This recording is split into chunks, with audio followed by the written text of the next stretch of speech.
ধন্যবাদ তোমা। আপনি জানেন যে আজ পহেলা আষাঢ়, কদম ফুল ফোটার দিন। আজকে কদম গাছে কদমের ডালে ডালে ফুটে আছে কদম ফুল।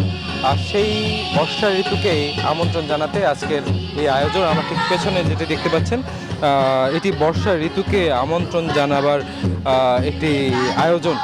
সকালবেলা রাগ সঙ্গীতের মাধ্যমে এই আয়োজনের সূত্রপাত হয়, শুরু হয়। এখন আসলে দিন যত গড়াচ্ছে কিছুক্ষণের মধ্যে হয়তো প্রোগ্রাম শেষ হয়ে যাবে, তবে আপনার রবীন্দ্রসঙ্গীত, নজরুল গীতি এবং একক সঙ্গীত সহ সাংস্কৃতিক বর্ষাকে ঘিরে যত ধরনের আয়োজন আছে সকল আয়োজন আমরা সকাল থেকে এখানে দেখতে পেয়েছি। এখন পর্যন্ত এখানে দলীয় সঙ্গীত হচ্ছে।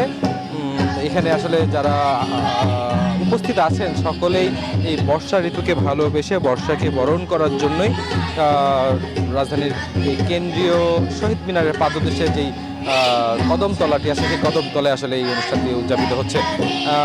বিগত 18 বছর যাবৎ এই অনুষ্ঠানটি এখানেই উদযাপিত হয় এবং এই বর্ষার এই ঋতুকে এখানে এভাবেই আমন্ত্রণ জানানো হয়।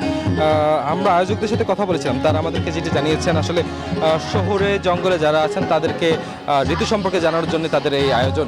তোমা, আমার কাছে বর্ষা বরণের এই ছিল সর্বশেষ। রাজু, ধন্যবাদ আপনাকে।